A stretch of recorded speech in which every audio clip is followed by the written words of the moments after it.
bienvenidos a Querer Comer, el podcast donde hablamos de todo y nada de la alimentación. Episodio 3. ¿Cómo están? Bien, muy bien. Muy bien. Muy bien, bien. Muchas gracias. Para que las personas te conozcan y nos ayuden a ver qué onda, tú dinos cómo te gusta que te digamos o cómo nos referimos a ti, porque yo ya sé, pero a los que nos están viendo no. Ok. Entonces, ¿cómo nos referimos a ti ahora? Bueno, pues creo que vale como contarte un poquito acerca de quién soy, ¿Va? qué hago, ¿no? Mi nombre es Rodrigo Rodríguez, este es mi nombre. Actualmente colaboro con ITESO en el programa de Economía Solidaria de Desigualdades. Hay un área que estamos teniendo procesos que tienen que ver con redes alimentarias alternativas y además formo parte de una cooperativa de consumidores acá en Guadalajara, que es la Cooperativa de Consumo Consciente Milpa. Entonces, pues bueno, un poco como para contar quién eres? que estoy platicando por acá, pero Rodrigo está perfecto. Va, sin broncas, Rodrigo. Gracias, Rodrigo, por estar con nosotros. Muchas gracias. Gracias a ustedes. Y ahora que ya sabemos que estás en Economía Solidaria y que estás en Milpa, y que es una cooperativa de consumo, pues vale más preguntarte cuál es tu relación con la comida. Bien, mi relación con la comida, pensaba hace un momento, pues afortunadamente es diaria. Desafortunadamente no todos tienen esa posibilidad de que exista, al menos como nosotros solemos comer, ¿no? Que son nuestros 3 alimentos en el día, etcétera. Es una relación de disfrute, de gozo. Yo creo que esa es una parte muy importante también, porque la comida está involucrada en muchos aspectos sociales, ¿no? Más allá de cumplir las cuestiones de nutrición. Y mi relación, pues, es a través conforme he ido conociendo este asunto de la producción de alimentos, qué comemos, dónde, por qué, pues mi relación ha sido cada vez más cercana, pues, con algunos productores y organizaciones que se dedican a acercar a esto, ¿no? A los alimentos que están allá, quitando un poco el mito de que solamente del campo a la mesa, sino lo que incluye todo el proceso, ¿no? Entonces, un poco con los productores, un tanto también con quienes consumen los alimentos. Por ahí está mi relación. Híjole, pues la verdad está súper interesante porque como dices, normalmente se piensa que sale, o sea, el alimento de la tierra y ya de repente está en tu mesa, en una tortilla o en un taco o lo que sea, ¿no? Y ver todo este proceso surge bastante interesante porque te explica o te hace querer más de cerca cuando el alimento ya está en tu plato. O sea, lo ves y sabes todo lo que conlleva que esté en tu mesa. Sí, fíjate que hay un asunto que ha ido como haciéndose invisible, ¿no? La mayoría de las personas no nos preguntamos de dónde viene nuestro alimento. Él veía acá este platillo que tenemos aquí al frente y saca un poco, para algunos saca algunos de contexto ver que la tortilla es de otro color, ¿no?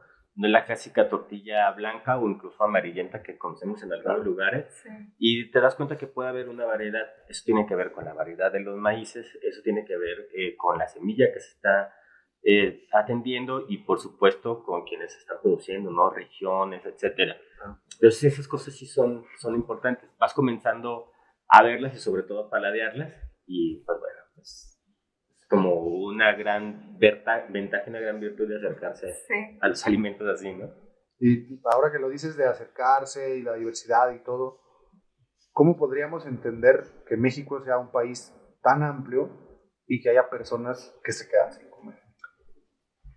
Pues efectivamente, decía al principio, creo que podemos contarnos entre quienes tenemos la fortuna de tener el alimento diariamente. Está ligado a cuestiones de desigualdad, por ejemplo, ¿no? Es decir, en la medida en que se tiene menor capacidad económica para comprar los alimentos, la dieta suele ser también más mala o más inadecuada, ¿no?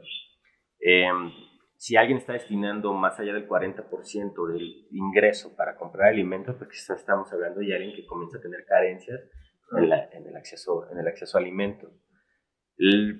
Hay una cuestión de desigualdad grande en México, en Latinoamérica en general, pero en México.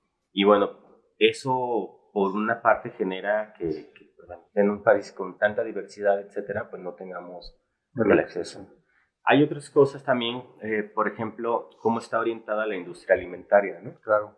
Y una cosa es que sí podamos tener la disponibilidad, que tengamos disponible alimentos, pero eso no garantiza tampoco que tengamos la posibilidad de nutrirnos todos de ahí. Recientemente ha habido cuestiones que han estado, bueno, hay algunas acciones que han estado cuestionando qué cosas comemos, ¿no? Entonces, vamos, eso también está detrás de todo esto. Sí, la pregunta clave esa, ¿no? ¿Qué es lo que nos estamos comiendo? Exacto, entonces esas cuestiones están detrás de solamente la producción por sí misma. Pensando también en cómo está organizada la industria de producción o la agroindustria de alimentos, pues ahí hay una razón que está orientada sobre todo a productos que no son necesariamente para la dieta diaria, sino están destinados a productos de alto valor para la exportación. Claramente. Sí. Entonces, es una... Maíz se me viene a la mente. El maíz, por ejemplo, que tenemos una dependencia del maíz que se produce. Estamos importando maíz y además homogenizando, ¿no? Hacemos la gran producción que tenemos, o la mayoría de maíz que se produce son maíces amarillos y nos olvidamos de especies como esta. O, por ejemplo, hay producción de maíz, pero no necesariamente va a la dieta y a los platos de las personas, sino que se va a la generación de aceites, a la alimentación de ganado, etcétera, ¿no? Necesitan diferentes. Sí, fuera de cuadro les platicaba a los de producción y a Osvaldo y a Patti sobre la cuestión del maíz que pasa en México, ¿no? México lo produce, industrias transnacionales se lo llevan, lo transforman en jarabe de maíz de alta fructosa, te lo regresan en refresco, sí terminas consumiendo parte de ese maíz, pero no en su forma real, natural, o sea, no te lo comes en una tortilla, no te lo comes como debe ser, te lo comes por medio de un refresco, o lo consumes por medio de un refresco, que al final de cuentas te enferma, te genera crónicas no transmisibles, y que luego la misma industria que te enfermó es la misma que te vende el medicamento. Exacto, o sea, hay toda una relación perversa con esto, ¿no? Sucede con otras industrias como por ejemplo la industria azucarera, ¿no? Sí. O sea, Jalisco es un lugar de producción de caña, eso cuesta, pues se puede contabilizar también con la producción agrícola, pero no necesariamente significa que nosotros lo comemos de esa manera, ¿no? Es decir, hay varias cosas que están en juego de eso. Sí, sí. El caso del agave, que entra también en este mismo tipo de producciones, pero no necesariamente significa esto de alimentación, etcétera, ¿no? Entonces, no necesariamente un indicador de que México sea un productor estrella quiere decir que nuestro país tenga los alimentos necesarios para alimentar a su población. Sí, esa es una de las razones. Si podemos hablar de que sí hay una gran producción, pero también que la organización de la agroindustria está orientada a productos de importación, de exportación, perdón, está orientada hacia allá. Y eso lo podemos ver cuando vemos incluso la transformación de los mismos paisajes, ¿no? Si ustedes han ido por tiempos cercanos para la laguna de Chapala, los alrededores, se van a encontrar pues, grandes extensiones de plástico, ¿no? De terrenos plastificados. Claro, hay una producción alta de un alimento que tiene que ver con todas estas berries, ¿no? De las variedades que hay de berries, pero no significa que las estamos comiendo nosotros. Es decir, se está produciendo. San Luis Oyatlán es más visible. Exacto. Pues se está creando realmente para exportarlo, generando un valor a esos productos que puede ser superior, que tampoco se distribuye de igual manera. Que si lo piensas, era lo chido, ¿no? Vamos a los vampiritos y nos echamos el paisaje. Claro. Es puro plástico, güey.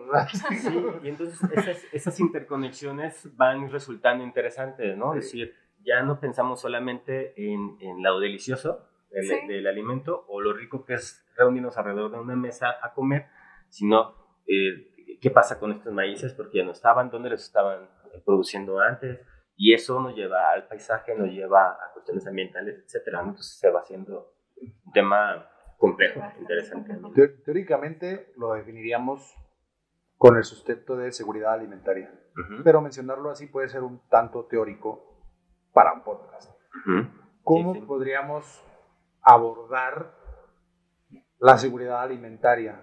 Con lo que nos acabas de decir, a mí me genera, con lo que dijo Patti sobre la producción y que pero al final no lo comemos, ¿existe realmente la seguridad alimentaria en México? Tendríamos que pensar que sí son varios componentes, ¿no? Claro. De la seguridad alimentaria, ¿no? Una es poder tener la disposición del alimento. ¿no? Que el alimento esté disponible ahí. Decíamos, existen alimentos que están disponibles, no necesariamente todos, y no necesariamente aquellos que están en la dieta básica del mexicano. El ejemplo que lo ponía Ulises hace rato, el maíz, ¿no? Sí existe la producción, pero no toda la estamos consumiendo. La otra es qué tan accesible es ese alimento, ¿no? No todos los alimentos que se producen tenemos acceso a ello por diversas cuestiones. Una de ellas son las económicas, ¿no? Creo que las principales, ¿no? Son las principales, aunque hay algunas que también pueden agravarse o que se han agravado. Incluso actualmente en todo este contexto claro, que han estado aquí cercanas, un problema de acceso a estos alimentos puede ser la misma distribución, ¿no? Las cadenas de distribución. Sí, las económicas son importantes. Lo decíamos hace rato, ¿no? ¿Qué tanto dinero del ingreso familiar se destina al alimento? Pues eso, no todos están en la misma circunstancia. Sí. Y bueno, platicando ahorita un poquito de esto y lo que comentabas al principio, entonces, bueno, regularmente se asocia seguridad alimentaria con ese factor, el factor económico. Pero todo lo que estás mencionando, también puede haber gente que tenga un nivel socioeconómico alto a diferencia de una gran mayoría de la población y aún así no tener seguridad alimentaria. Sí puede suceder. Una de estas cuestiones pueden ser en el uso de la dieta, culturalmente de la dieta, el tipo de alimentos que estamos consumiendo. Podemos pensar en estas diferencias que hay, por ejemplo, en las ciudades. Las ciudades sí tendríamos acceso quizás a más alimentos, se va a detener de manera menos probable, o se va a buscar que exista el alimento ahí, ¿no? Se va a detener menos la cadena, o se va a buscar que se detenga menos la cadena para alimentarnos. Pero lo que es cierto también es que hay muchos alimentos que realmente no están llevando a los niveles de nutrición necesarios, adecuados, ¿no? Es una cuestión también cultural que ha estado hablando sobre el tema también en los tiempos, ¿no? ¿Qué es lo que están comiendo los niños? ¿Qué es lo que se acostumbra como una comida rápida, ¿no? Tenemos un tema cultural que está involucrado también ahí. Y todo este conjunto, pues bueno, de lo que hablamos forma parte de este gran concepto de la seguridad alimentaria, ¿no? Pues podríamos irlo como diferenciando de esa manera. Si pudiéramos hablar entre profesiones, me queda claro que el agrónomo tiene juego en la parte de la seguridad alimentaria, en el estudio de la producción del alimento. El nutriólogo, en analizar lo que acabas de mencionar de la dieta. ¿Qué otras profesiones pudieran anexarse a velar por la seguridad alimentaria? Y entonces entenderlo como que es un problema de todos. Porque lo he visto de esa forma. Hay personas que lo simplifican y dicen, no, es que la bronca es del nutriólogo nomás porque no supo enseñarnos a comer, güey. Y la bronca es del agrónomo que se vendió y utiliza el agrotóxico. Y siento que verlo individual tampoco no va, güey. Sí. O sea, siento que es un problema sistémico que necesita soluciones sistémicas en conjunto y que muchas profesiones pues, llevamos parte. O sea, yo como nutriólogo, hasta que no visibilicé el problema, pues fui parte del problema. Claro, sí. En cuanto a los abordajes o las profesiones que pueda haber, yo diría que todo aquel que tiene un contacto con el alimento, que tendríamos que ser todos, sí, pues tenemos una relación de muchas apuestas, ¿no? Sí hay algunos que pueden ser visibles, como desde la nutrición o como desde la producción, pero hay otras que quizás no son tantas o tan visibles, pero que están ahí, ¿no? Toda la visión desde la biología es importante, ¿no? Cuando hablamos no solamente del alimento en sí, sino de todo aquello que existe a nivel microbiológico en los mismos suelos para la producción. Traen en juego todas las cuestiones ambientales, ¿no? Precisamente esto, cuidando la variedad, la posibilidad de que existan los alimentos de manera continua, ¿no? de que sea posible la misma producción, por supuesto las económicas. Claro. Hay un tema ahí de distribución, de recursos, quién genera los insumos, cómo se distribuyen. Habría otras que tendrían que ver incluso con todos aquellos cercanos a las ciencias políticas, ¿no? Cómo se toman decisiones, cuáles son las apuestas. El ejercicio del poder en la alimentación. Sí. Es decir, el problema, o gran parte de los problemas de las hambrunas, por ejemplo, no tiene que ver con una cuestión técnica de producción, sino política de cómo se distribuye, cómo se tiene acceso hacia ello, ¿no? Entonces, el tema elaborado puede ser muy amplio desde diferentes perspectivas, pero yo diría incluso no solo desde las profesiones, sino desde nuestra apuesta, ¿no? Y ahí hay un valor importante porque, bueno, hay quienes lo mencionan así, o sea, el comer 3 veces al día implica que 3 veces al día estás votando o eligiendo el tipo de sociedad que quieres tener. Pensando, a ver, estamos pensando por la diversidad, estamos pensando por una cuestión de inclusión, ¿qué estamos, ¿no? ¿A quién estamos beneficiando con lo que comemos? ¿Qué tanto disfrutamos o conservamos la variedad de alimentos que tenemos? Habrá varios abordajes ahí, ¿no? Hay muchísimos. Vale, Sí. sí. Ahora lo que he estado checando y leyendo un poco es sobre la perspectiva de género en las cuestiones de la alimentación y rompiendo un poco los esquemas de que tradicionalmente el lugar, por mencionarlo, era el lugar de la mujer era la cocina. Uh-huh. Y si lo investigamos un poco más, pues resulta que no, que las características de la milpa fuertemente eran llevadas a cabo por las mujeres. Entonces, es parte, entender el tema es parte también de romper el tabú de que no pasa nada si un hombre aprende a cocinar y identifica los elementos de su cocina o de una mujer en la producción. Mira, lo que comentas es bien interesante. Sí, buena parte de la agricultura se desarrolla a partir de las mujeres, ¿no? Y de estos temas del cuidado, un cuidado ampliado de la vida. Incluso hoy en día, ¿no? Mucha de la producción que existe en los campos, si bien se puede hacer en las parcelas, en los grandes lugares para producir, existe la producción de traspatio, y el traspatio generalmente es un tema donde las mujeres tienen mucho poder de decisión. Es importante porque ahí se elige no solamente qué tipo de alimentos van a estar ahí disponibles, sino la manera en cómo esos se van a producir, ¿no? Claro. Y mantiene estas relaciones, ¿no? Estas relaciones alrededor de los fogones, alrededor que son importantes. Un bastión fuerte de la soberanía. Y que seguramente muchos de los recuerdos que tenemos nosotros de los abuelos, ¿no? Por ejemplo, giran en torno a una mesa, en torno a una celebración donde había esto, ¿no? Sí, la comida era parte del centro. Sí, hay visiones que han sido cada vez más amplias, ¿no? Pensando en ese tema. Por ejemplo, lo que se habla ahora sobre ecofeminismo, ¿no? Uh-huh. Y que existen organizaciones de mujeres impulsadas por ellas, pensadas por ellas, construidas por ellas mismas, donde dicen, a ver, recuperemos todo esto, ¿no? Una parte es el cuidado, pero eso es amplio. Hay una parte productiva que también existe y que no habría que negarla, y hay una parte de poder tomar decisiones suficientes para decidir qué y cómo lo vamos a comer, ¿no? Sí. Y siento que sí se está marcando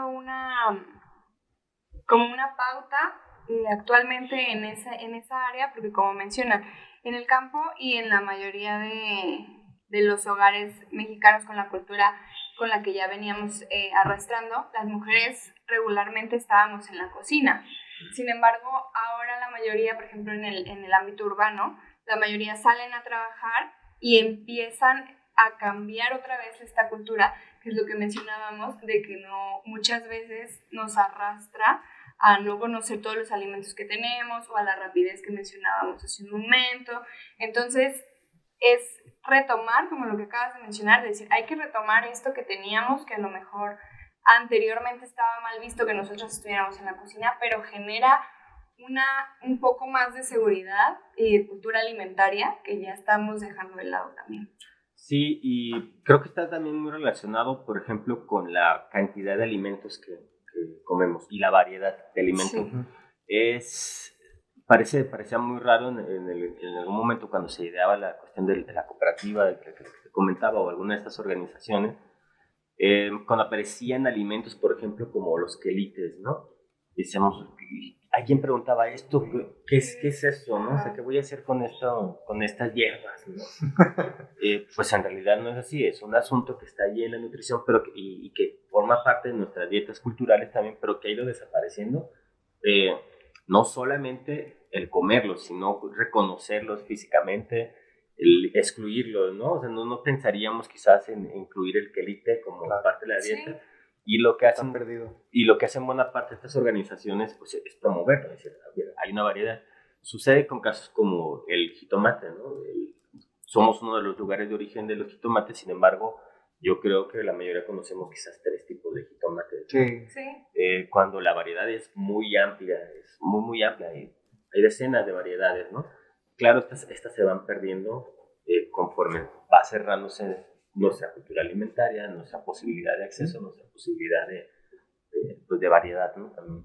Ahora que lo mencionabas y que mencionas a los colectivos como Milpa o como Raza, si bien tienen aristas diferentes, pero son organizaciones que luchan por la alimentación, cada quien desde su trinchera. Uh-huh. ¿Cómo pueden las personas agremiarse a estos colectivos o cuál sería el beneficio que tú podrías decir si vale la pena agremiarse o estar en un colectivo o tú por qué lo hiciste? Bueno, te decía hace rato, lo hice un tanto conforme fui conociendo cómo funcionaba el tema de alimentación, decía, a ver, quizás estamos muy cercanos o muy interesados por la producción. Entre comillas, Sí, claro. Entre comillas, muy interesados, ¿no? O nos hemos enfocado en buena parte a esto. Y los campesinos llevan y llevan un buen rato con sus formas organizativas para producir, ¿sí? En estas luchas de resistencia, ¿no? Nuestro país está cargado de estas historias donde el campesinado ha impulsado movimientos sociales grandes, fuertísimos, ¿no? Con diferentes expresiones.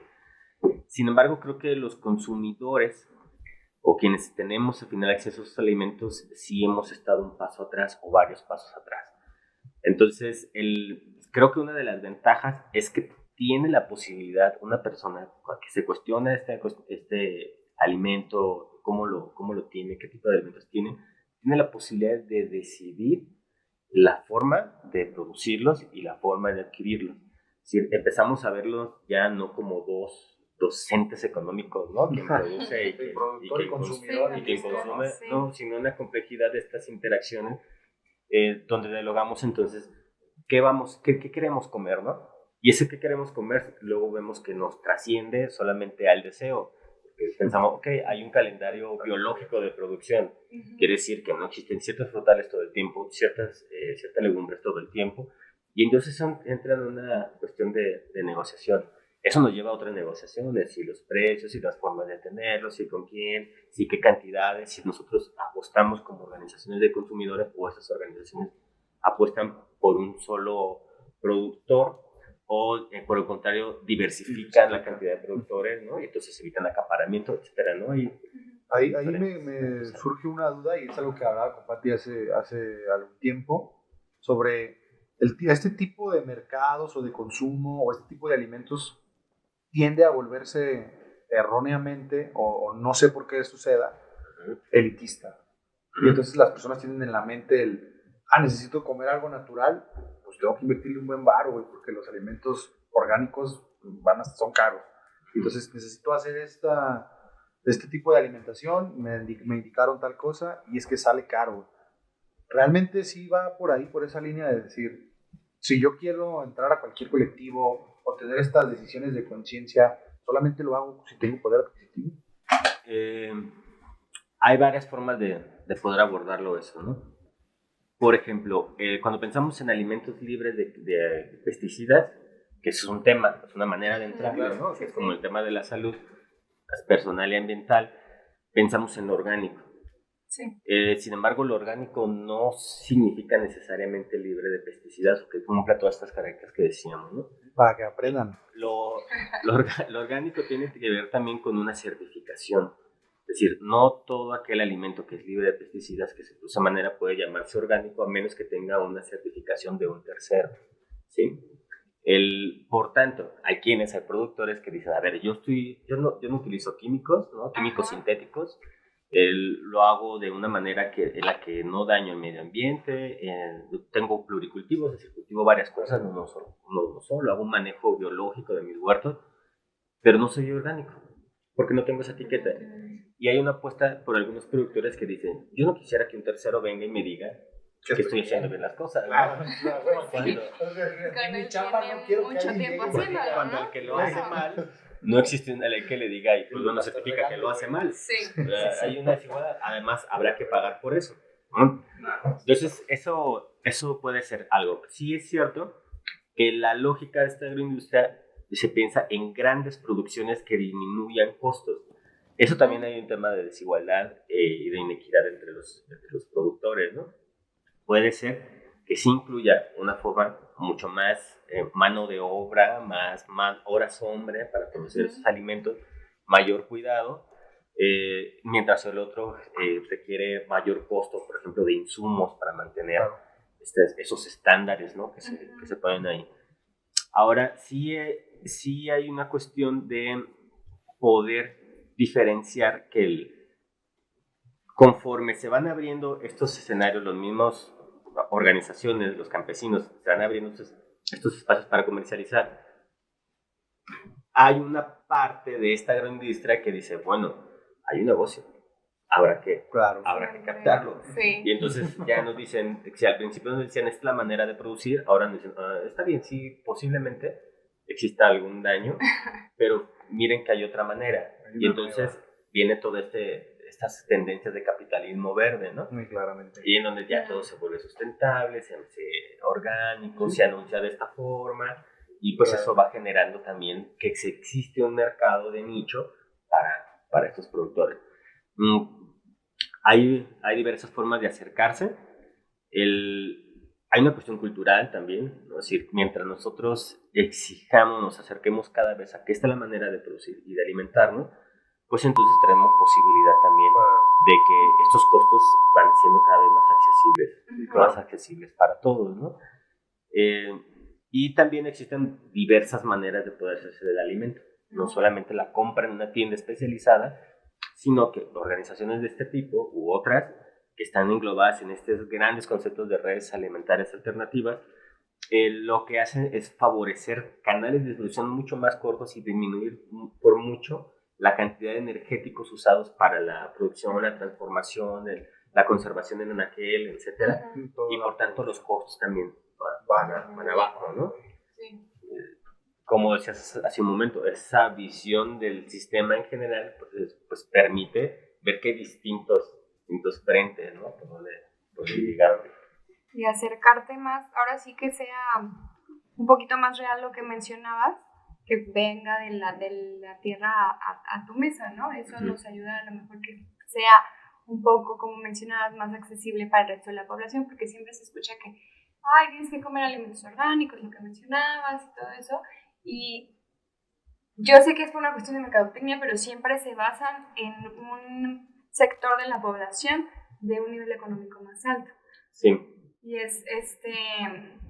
siento que eso merma un poco el que las personas se quieran acercar, quieran recuperar esta cultura alimentaria, porque es como, bueno, esto es algo para alguien que no soy yo. Yo no puedo darme ese lujo de comer saludable, porque incluso te lo venden como que es algo más saludable. Sí, y entre las tantas relaciones que hablábamos ahora está el asunto del acceso, ¿no? Sí, claro. Es decir, una de las primeras preocupaciones que puede tener una familia puede ser hacerse del alimento. Sí.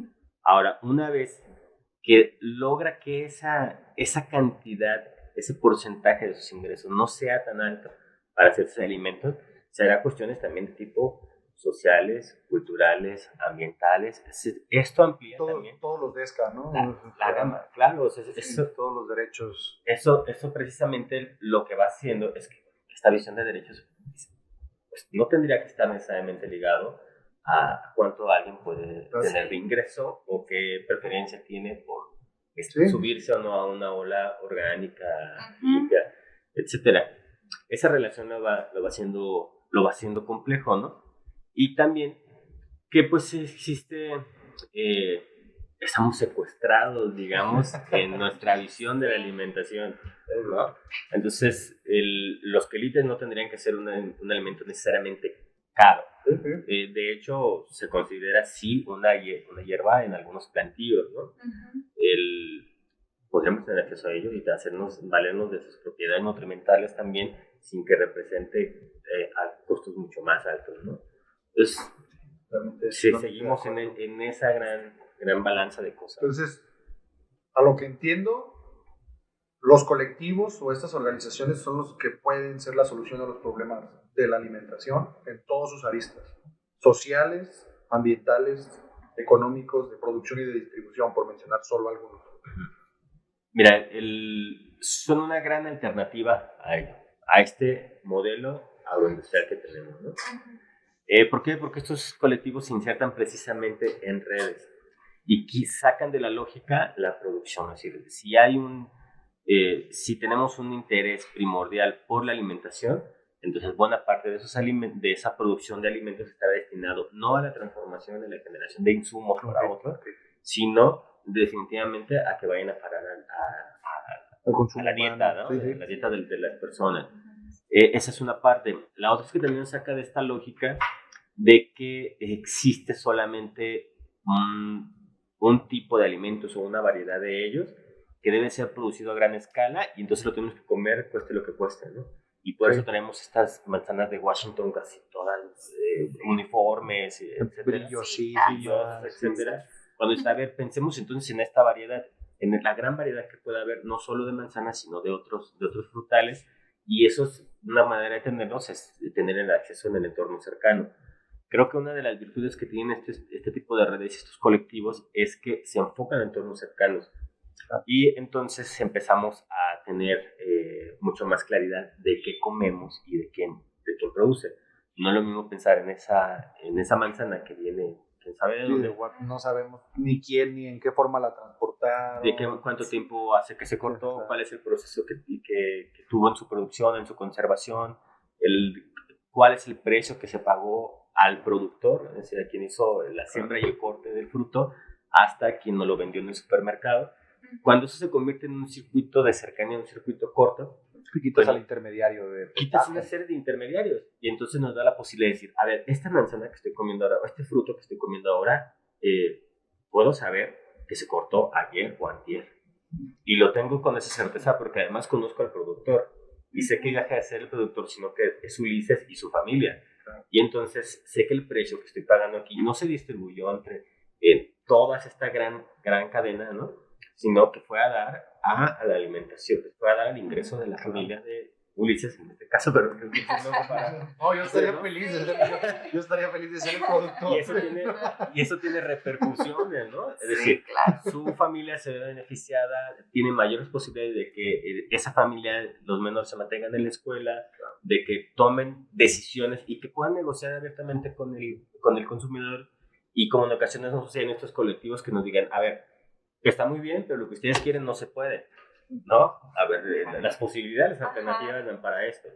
O que podamos llegar a acuerdos donde, bueno, tenemos problemas porque el temporal ahora dice que hubo sequías, hubo granizadas, entonces vamos a negociar, vamos a platicar sobre eso. Sí, ¿no? Como decías, es volver a que el medio ambiente te dicte tu alimentación y no al revés. Así, sentirnos de nuevo parte de todo eso, claro, de todo ese contexto y no un tema de alimentación despegado de donde estamos, ¿no? Es decir, no es solo el alimento aquello que cumple una función biológica, llego, me siento, la comida rápida y luego me voy, ¿no? Sin cuestionar que hay detrás de eso hay personas, hay historias, hay trayectorias, hay contextos biológicos, naturales, etcétera.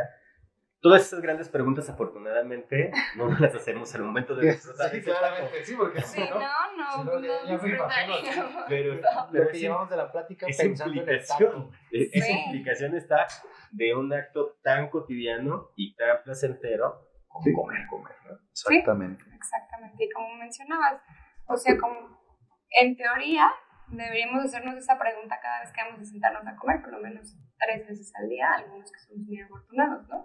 A ver, literal, como mencionaban hace poco, con toda esta cuestión que se está dando en algunas nuevas iniciativas que se están aplicando en algunos estados, literalmente pensar qué es lo que te estás llevando a la boca. Mira, te voy a poner un ejemplo acerca de eso, ¿no? De estos mismos colectivos. Platicando con uno de los productores, nos decía, a ver, ¿por qué yo tendría que sumarme a un mercado, continuar en un mercado en donde voy y llego y dejo mi alimento a consignación? decir, si se vende, Si se vende me lo me lo pagan, pagan. si no, Sí. me regreso se vende, pues, con mi alimento paseado. o sea, ¿quién corre el riesgo? ¿La tienda o quien distribuye? ¿Quién lo transporta? Realmente quien corre el riesgo ahí es el productor.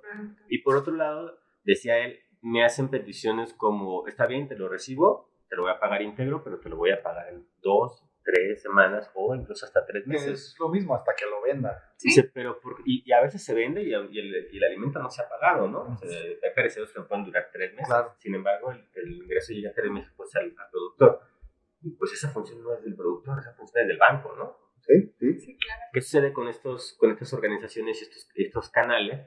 Pues que hay un pago inmediato o incluso por adelantado. A mí eso es lo que me llama la atención de Milpa. El pago es por adelantado. Exacto. Te cuento del caso de Milpa. Milpa funciona como una cooperativa, es decir, que las decisiones son de manera asamblearia y después de eso existe una serie de comisiones que hace que funcione la cooperativa en lo operativo, ¿no? ¿Qué es una de las cosas que nos encontramos ante problemas como esos? Pues habrá que decir que tenemos que darle garantía al productor de que vamos a comprar su alimento. ¿Cuál fue la solución ahí? O una de las soluciones que encontramos fue tomar la decisión que el alimento lo pagamos por adelantado. Entonces, eso rompe totalmente con el esquema que tenemos Claro. de compra, ¿no? ¿Y por qué voy a estar comprando algo que todavía no se ha cortado y todavía no llega? Claro. Bueno, porque de esta manera podemos darle certeza al productor de tener el dinero suficiente para ese acuerdo que hicimos de compra, decir, a ver, tú vas a entregar tantos kilos y esos kilos los vas a recibir en ese momento. Claramente. Que se me viene a la mente, ¿por qué preocuparse por eso en la alimentación cuando en las telecomunicaciones tenemos años haciéndolo? Pago y ya que el famoso prepago. Uh-huh. Ya que pago, me lo puedo gastar. Y Exacto. ahí no digo nada. Pero en la alimentación siempre era y si pago y no llega, y Sí, o con qué calidad, ¿no? Y Sí, qué me vale, qué no sé ni lo que voy a comer. no, paga y ya te llegará, espérate. Tiene vamos, estas virtudes, ¿no? Esa es una de las virtudes que tienen estas organizaciones. ¿Qué sucede? Que la cantidad de riesgo de merma del productor se va hacia abajo, disminuye mucho la posibilidad de riesgo. Eso implica también que hay mucho menos desperdicio de alimentos, que son los problemas que tenemos Más grandes. en la alimentación. Sí. Hay una gran cantidad de desperdicio de alimentos. También que tiene certeza, ¿no? Seguridad del pago, lo que no va a suceder de otra manera y que no está necesariamente ligado a la lógica de los mercados o los mercados internacionales, ¿no? Uh-huh. Hacemos pactos en Milpa, por ejemplo, de entre 6 meses de trabajo y decimos, vamos a comprar este tipo de alimentos en este precio. ¿Es conveniente para ti? ¿Es conveniente para mí? Si sube el precio, Uh-huh. lo seguimos pagando el mismo precio. Si baja el precio, lo seguimos pagando el mismo precio. Entonces da posibilidades de tener visiones a más largo rato, ¿no? Por supuesto también libera tiempos a los productores. Si tú llegas y entregas solamente, te lleva el proceso de entregar, de que se descarga la camioneta hasta que se lleva su pago, media hora, el resto del día tú podrías utilizarlo en cualquier otra cosa. Claramente. Diferente a que estuvieras en un lugar No creo que esa es la ruta sobre la clásica. carretera, tratando de sacar tu producto que te va a llevar quizás ahí 12, 14 horas del día y que no te garantiza que vas a tener el día. Claro, claramente. Sí. Entonces, vamos, hay varias virtudes que pueden estar ahí. El tema está muy interesante, pero nos come el tiempo. Sí. Yo creo que vamos a tener que hacer una segunda parte. Bueno, pues Todos los de producción de huevo. siempre es interesante, ¿no? Y además con comida y todo. No, además, que vengas a ver tacos. Que vengas a ver tacos. Seguro. Sí, para los que nos escuchan en plataformas de audio y no nos pueden ver en video, siempre en cada episodio tenemos un taco de chicharrón frente a nosotros, con salsa de aceites y chapulín. Entonces, pues se ve, es antojable. Yo siempre me lo como. Sí, Yo siempre me lo como. El tema da para platicar de Sí, por muchos lados. Tiene muchas aristas, muchas formas por donde llegarle, ¿no? Decía un compañero profesor, el sistema de alimentación luego son como los chayotes, ¿no? O sea, por donde le entres tienes que siempre hay de dónde sacarlo. un tema que puede claro. ser problemático y que sea interesante y de abordar. Sí, siempre, antes de retirarnos, siempre tenemos una pregunta. Una pregunta interesante. Todo el mundo siempre tenemos un alimento culposo, entre comillas, a lo mejor puede que no te culpa, no sé, pero que no puedes parar de comer. O sea, algo que dices, esto me lo ponen enfrente y no puedo decir que no. Híjole, creo que sí, los elotes asados. Toda madre. Tendría como un problema de negarme crédito. Ay, llamar de los elotes asados. O de detenerme, ¿no? Es como difícil saber cuándo te detienes. Sí. Ya me comí 3, pero creo que podría esperando un minuto. Yo creo que ahí está el problema. ¿Para qué lo cuentas? Tú solo cómetelos y ya. Sí.